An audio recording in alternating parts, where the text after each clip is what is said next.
The dispute between Ottawa and tech companies like Meta and Google has intensified over the last month.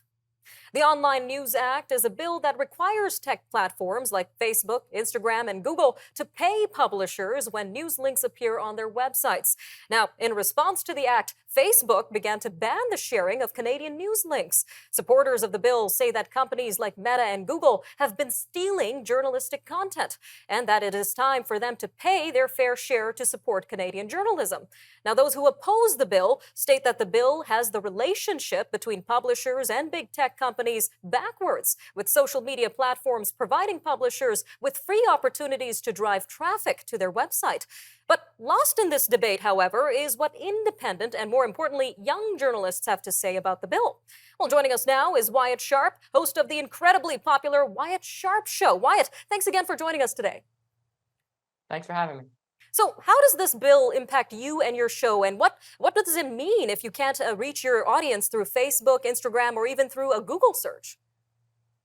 Yeah, so from my understanding through looking at it, I mean, specifically with C11 and C18, I spoke in my capacity as a nonpartisan journalist to both the Senate committees and the House committees on Bill C11 in particular. The goal with C11 was to, and still is, at least according to the government, to promote Canadian content and to make news content and content in general more available to minority communities and to Indigenous communities in Indigenous cultures and in Indigenous languages.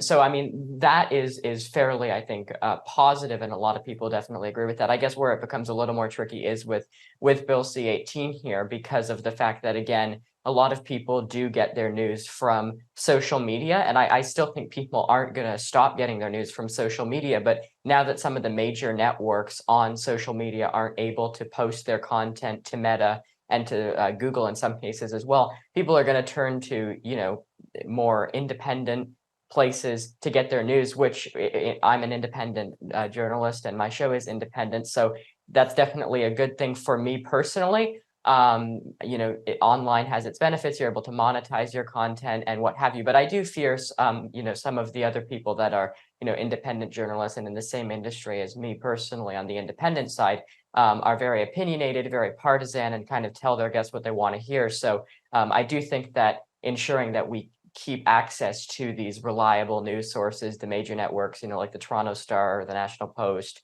the Globe and Mail, all of the major networks, ensuring access to those is vital.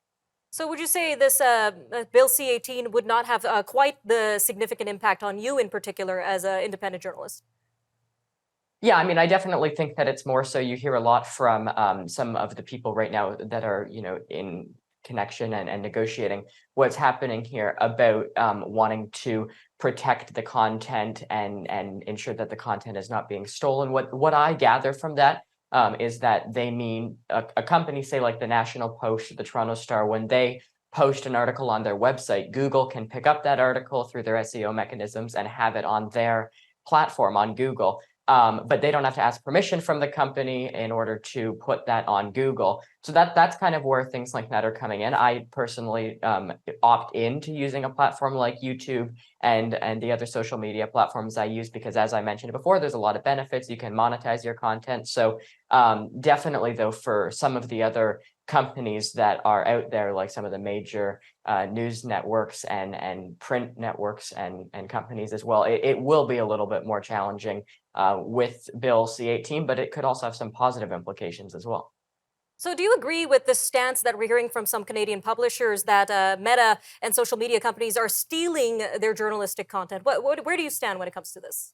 Yeah, like I said, it's kind of the same thing. I mean, I think right now a lot of it depends whether or not you're opting in to use the services or whether or not you're like a company like Google is taking your services. Google doesn't ask permission, for example, to me before they take something from Twitter and they have the link posted on Google when you Google Wyatt Sharpe and it's, oh, this is, Wyatt Sharpe's Twitter account, or this is an article Wyatt Sharpe wrote in the Toronto Star, or what have you. Google doesn't ask permission.